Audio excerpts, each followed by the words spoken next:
utusan dari fraksinya masing-masing. Kebetulan Ibu utusan dari fraksi PDI Perjuangan. Ibu yang dimajukan dari PDIP? Iya, Oke. terpilih menjadi ketua untuk Badan Kehormatan DPRD Kota Cilegon. Jadi selama ini kan ada BK ini kan bisa memanggil ya, bisa menyelidiki gitu ya. Sampai sejauh ini pernah BK melakukan pemanggilan atau apa? Iya. Silaturahmi kita dengan si A, dengan si B misalnya, kalau terus kita lanjutkan kan lebih baik, Pak. Iya. Komunikasi pun seperti itu. Lancarlah komunikasi kita semuanya, akan berjalan dengan baik. Ya artinya Dan masing-masing kita nggak tahu. Tapi apapun itu, ya fungsi kita jalankan gitu, Pak. iya. Ya apapun itu, fungsi kita jalankan dengan baik. Fungsi kita komunikasikan dengan baik. Menarik ya. Nah sekarang kan Bu menjelang ya ada anggota DPRD yang akan ikut kontestasi lagi.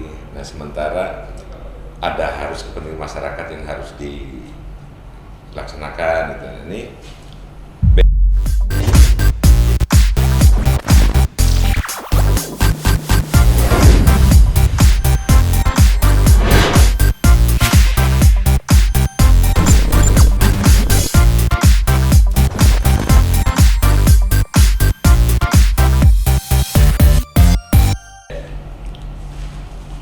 berjumpa lagi dengan saya Pusat Putra, sahabat sudut pandang Wong Banten.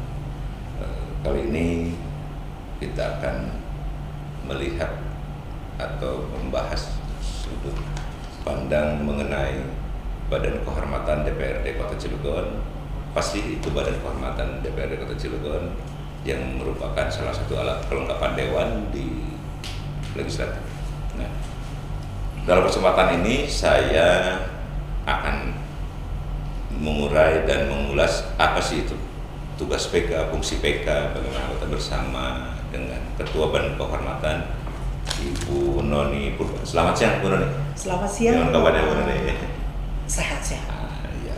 Nah, teman sahabat sudut pandang Wong Banten, ini Bu Noni ini saya mengenal bukan siapa-siapa, beliau adalah seorang perempuan, seorang ibu yang berkecimpung di dunia politik lokal di Cilegon ini sudah cukup malang melintang. Nah ini kita bertanya dulu Bu Noni, kenapa pilihannya menjadi politisi? Udah berapa lama menjadi anggota dewan? Menjadi anggota dewan sudah 2 periode, Pak. Sejak pemilu 2014 sampai 2019. Kemudian mencalonkan lagi 2019 sampai saat ini. Nah, sahabat sudut pandang dan Bu Noni ini adalah wakil rakyat dari Partai Demokrasi dari PDI Perjuangan. Nah, PDI Perjuangan ini udah 2 periode. Bu, dulu di komisi berapa? Waktu periode pertama Ibu di komisi 3, Pak. Menangani pendapatan Kota Cilegon. Berkutat dengan uang maksudnya. Nah, ketika periode kedua Ibu di Komisi 4 menangani percepatan pembangunan Kota Cilegon. Dan sekarang sekarang di Komisi 4. Sudah dilihat percepatan pembangunannya agak progresnya udah. Ya, progresnya selalu kita himbau supaya percepatan pembangunan itu terus dilaksanakan dirasakan oleh masyarakat Kota Cilegon. Iya. Terima kasih berarti ini bagi masyarakat Cilegon. Ibu Noni telah memperjuangkan aspirasi masyarakat bagaimana untuk pembangunan dan percepatan yang dirasakan oleh masyarakat Cilegon ya. Amin, semoga demikian adanya, Pak. Nah Bu, ini kan sekarang Ibu menjabat Ketua Badan Kehormatan.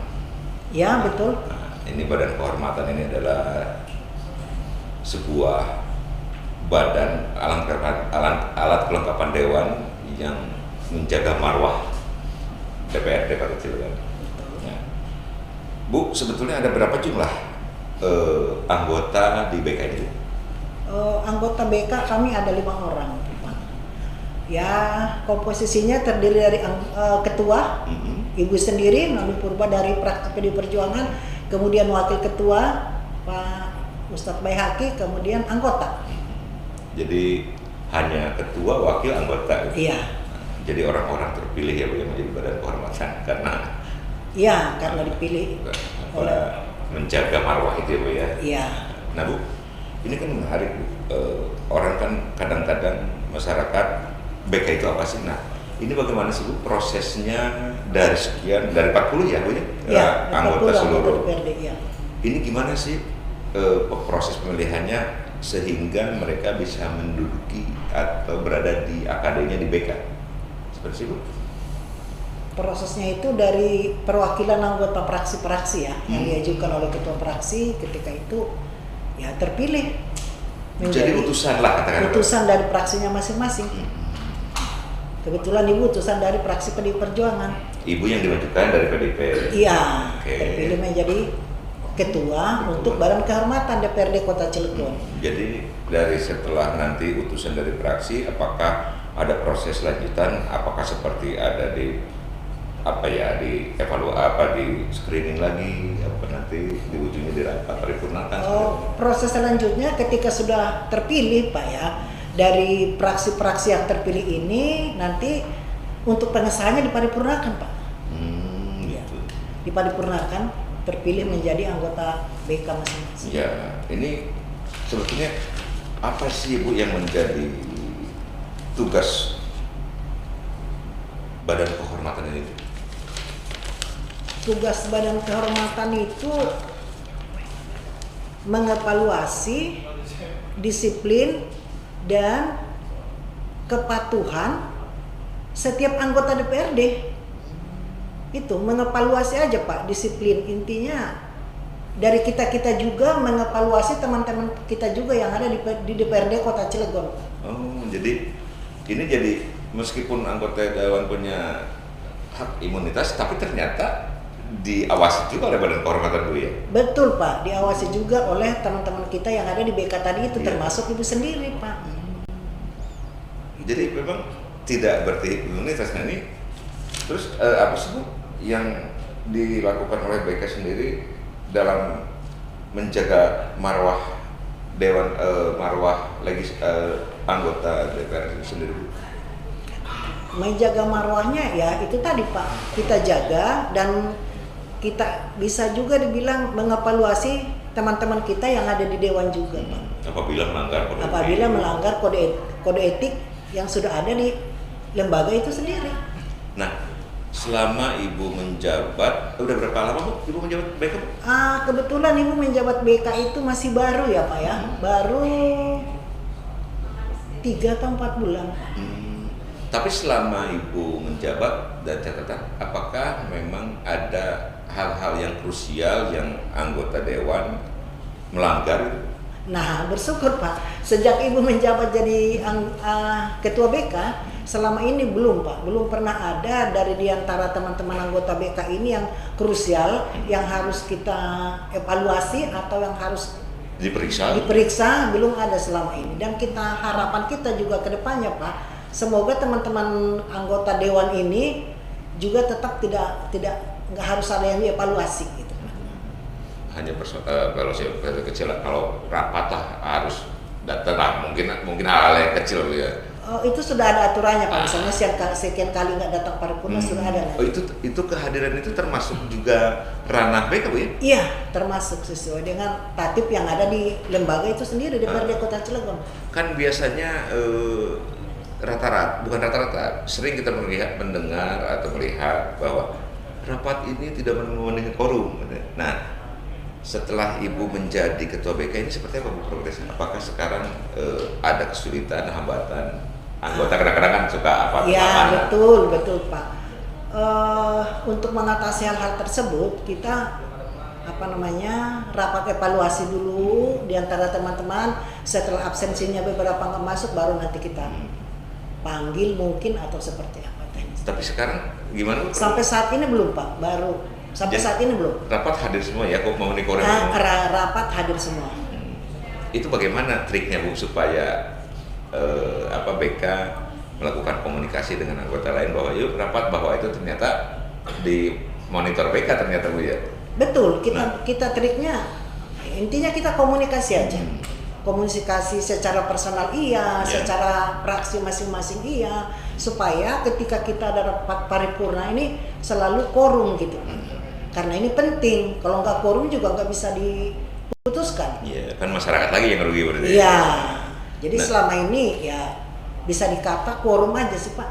Berarti paling kita jeda waktu nunggu. oh iya, kalau jeda waktu mungkin karena kemacetan kalau Iya, ada apa. iya. Nah Bu, ini menarik. Jadi artinya BK ini kita asumsikan jadi seolah role model ya, berarti harus menjadi contoh berarti ya bagi yang lain. Oh iya, betul Pak, betul. Harus kita dulu menjadi contoh bagi teman-teman kita yang lain. Kalau kita misalnya Ibu sebagai ketua BK, kehadiran Ibu pun di paripurna jarang kan, sangat kurang bagus gitu Pak. Jadi memang kita harus sendiri menjadi contoh untuk hal-hal tersebut. Nah, apakah ada strategi di antara anggota BK sendiri Bu, bagaimana sih untuk menjadi role model bagi anggota dewan yang lain Bu?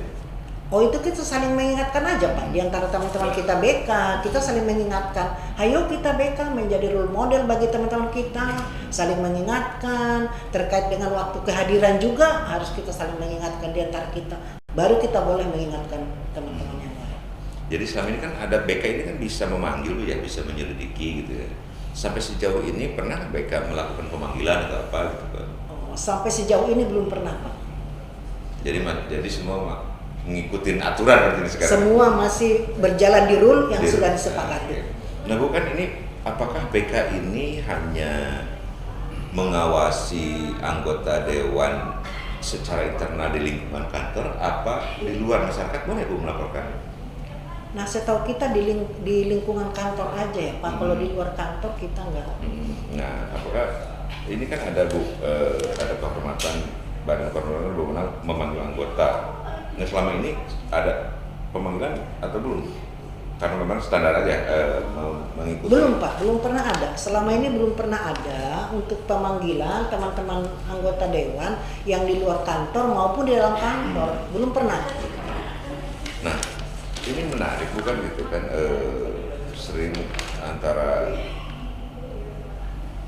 BK dengan fraksi ini ada kekagokan nggak Bu sesama anggota, tapi ada yang mengawasi gitu. Sebetulnya enggak juga sih Pak. Itu semua tergantung komunikasi kita, profesionalisme kita ya di situ. Dan yang kedua itu intinya itu Pak komunikasi menurut Ibu ya. Komunikasi kita harus jalan dengan teman sesama praksi, sesama anggota komisi, sesama teman BK. Komunikasi intinya harus selalu terjalin dengan baik. Oke, memang semua bisa dilakukan dengan komunikasi. Di antara kan di AKD lain biasanya suka ada kunjungan. Nah ini ada nggak Bu untuk peningkatan kapasitas, penguatan kapasitas BK DPRD Kota Cilegon sendiri melakukan dibanding dengan BK dengan DPRD lain gitu Bu? Ada nggak Bu? Maksudnya? Iya artinya kan biasanya ada studi banding. Nah BK bisa nggak Bu untuk mengambil umumnya di satu BK DPRD Kota A bagus nih. Nah kita belajar di sana yuk untuk peningkatan kapasitas di DPRD Cilegon gitu. Oh terkait hal itu ada Pak. Ada kan kita itu berangkat BK misalnya difasilitasi kan oleh sekretariat. Nanti dicatat ini poin-poin yang kita lakukan ke sana ke Cilegon. Iya artinya ada nggak dari beberapa kunjungan BK banyak ke BK DPRD lain yang bagusnya diaplikasikan untuk meningkatkan di sini Bu? Ya ada, ya sepertinya tugas BK itu normatif aja Pak ya, di beberapa daerah yang kita kunjungi juga normatif. Sama saja berarti ya?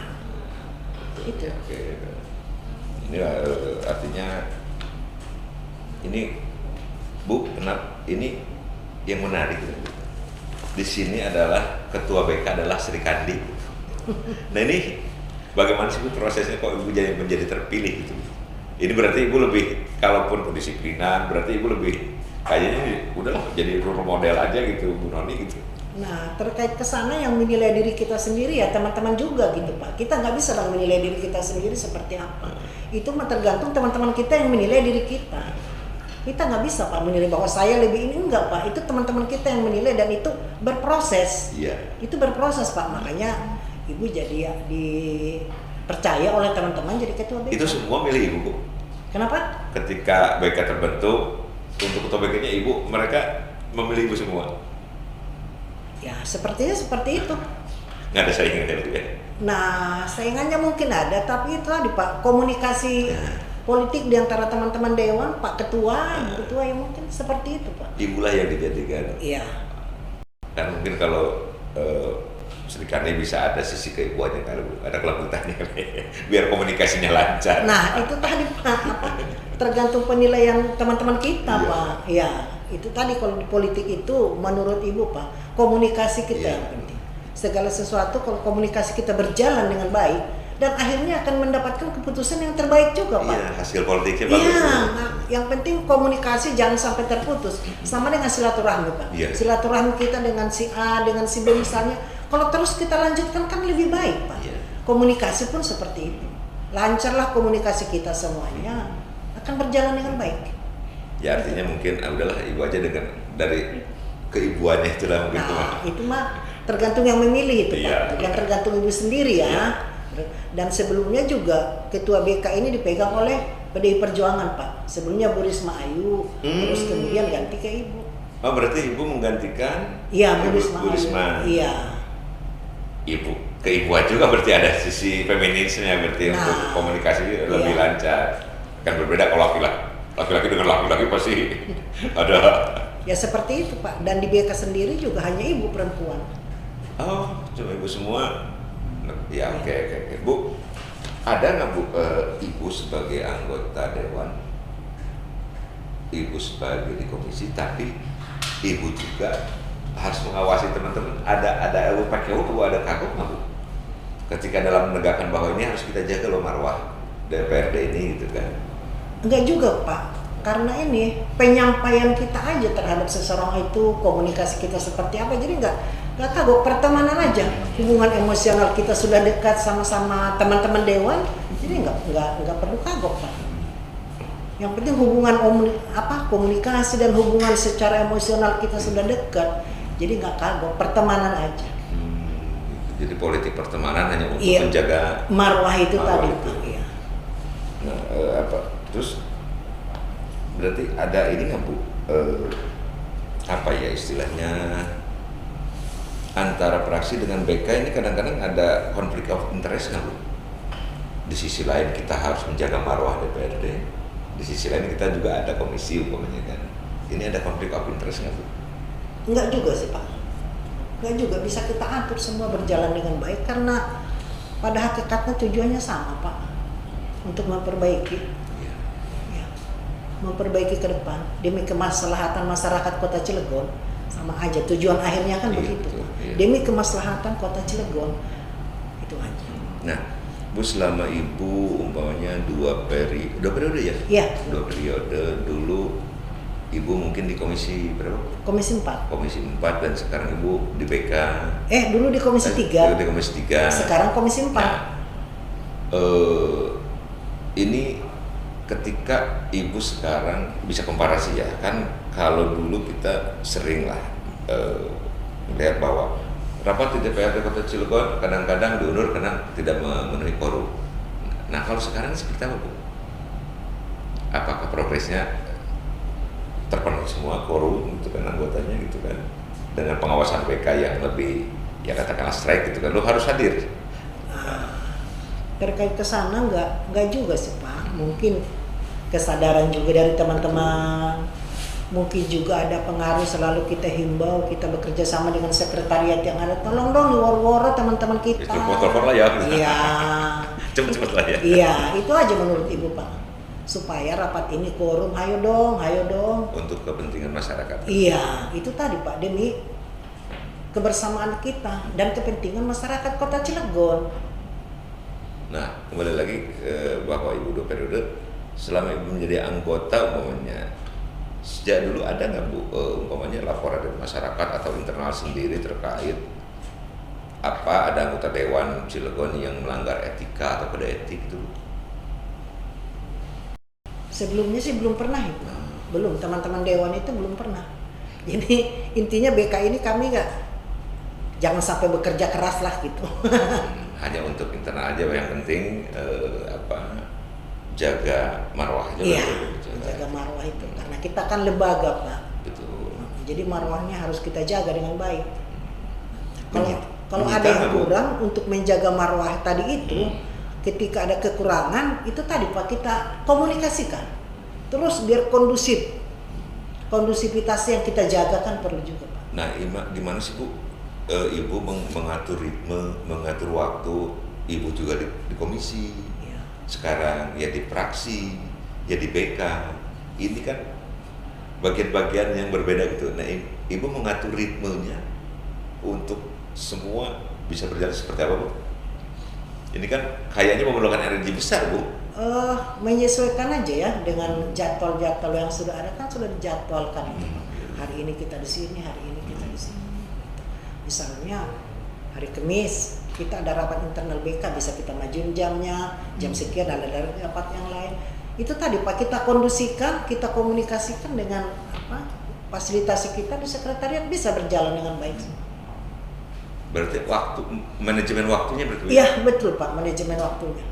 Dan itu juga bisa diterapkan ke semua anggota 40 anggota Dewan di Cilegon berarti Bu ya? Bisa. Ya bisa. artinya manajemen waktu ini. Manajemen waktu itu sangat penting Pak.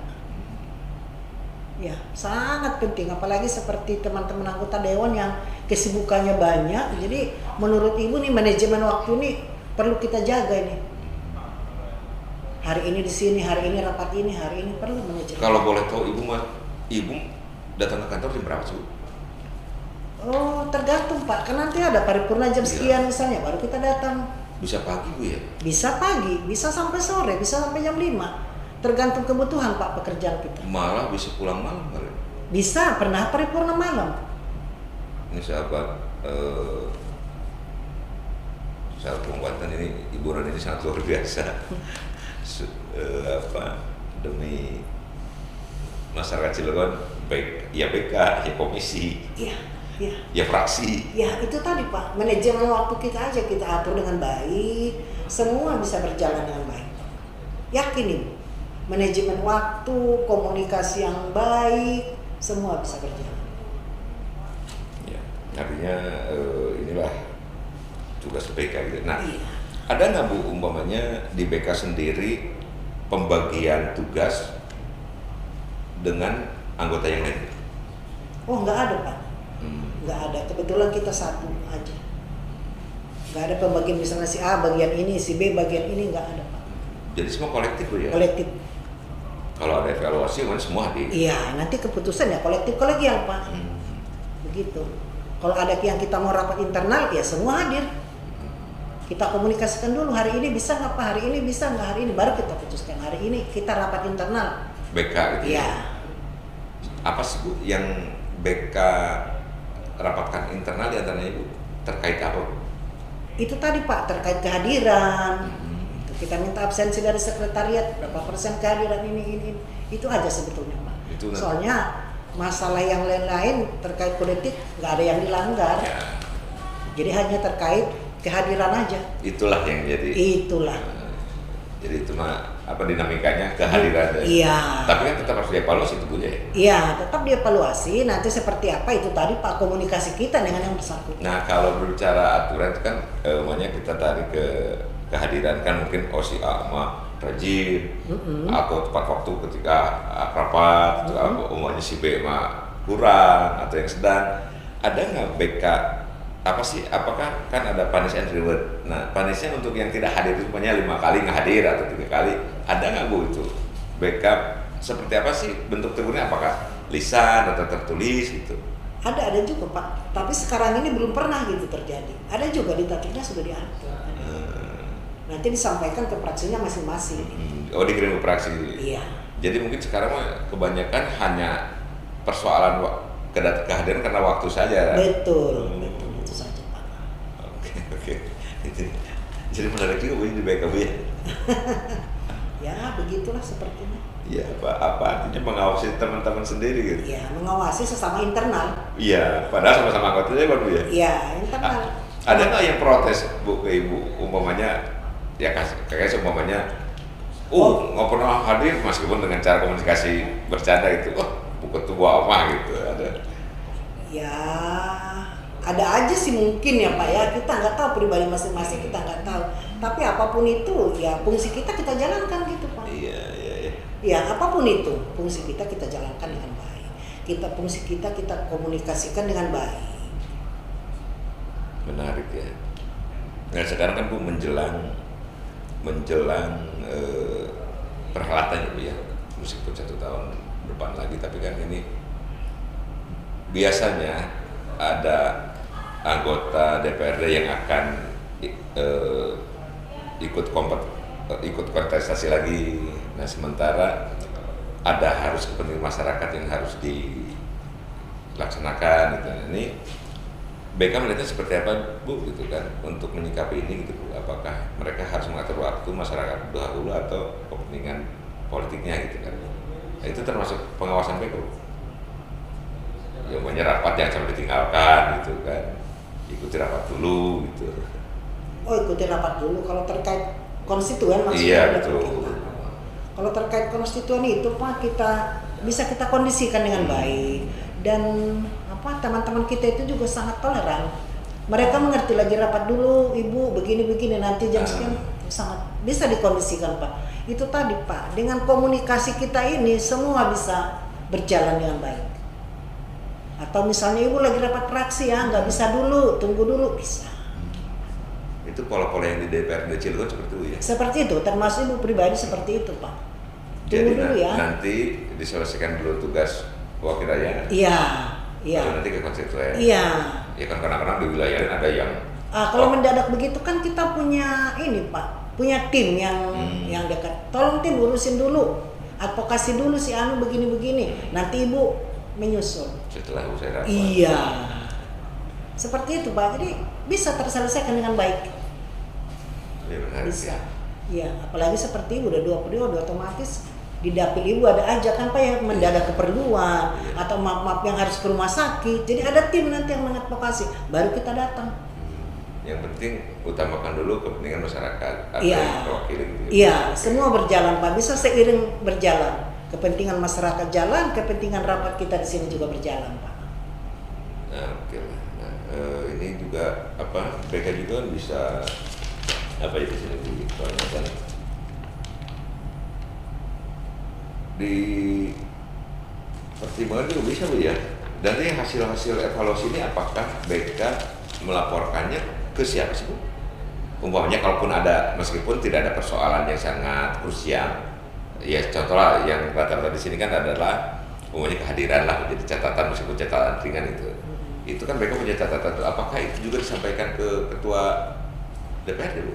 Enggak, dilaporkan dulu ke melalui ketua fraksi masing-masing. Iya. Jadi BK ke fraksi gitu. Iya. Anggota-anggotanya ini. Iya, nanti ketua fraksinya masing-masing. Alurnya begitu. Iya. Tapi kalau masyarakat boleh nggak Bu? Kalau umpamanya ada yang mudah-mudahan tidak ada, tapi ini untuk alur bahwa DPRD punya badan kehormatan, kalau ada anggota dewan yang memang melanggar etika atau etik di masyarakat, di lingkungan, bisa melaporkan ke BK Bu? Bisa Pak, bisa. Tapi sepertinya jangan terjadi ya Pak ya. Dan belum pernah terjadi. Belum pernah terjadi, sepertinya jangan. Tapi kalau alurnya boleh ya? Boleh. Nanti kan apapun nanti yang BK kan yang menentukan apakah itu pelanggaran atau bukan kan? Iya, nanti akan berproses Pak. Oh, iya. Iya, berproses di BK dengan baik. Oke. Iya, terima kasih Bu Noni atas waktunya. Terima kasih, kami sangat senang dari pembantu. Mudah-mudahan ini menjadi informasi bagi masyarakat bahwa menjadi anggota dewan itu adalah amanah, utamakan adalah masyarakat dan menjaga marwah martabat sebagai anggota dewan. Saya Pusat Putra dari Banten. Sampai ketemu di podcast yang lain. Terima kasih. Terima kasih Pak. Nanti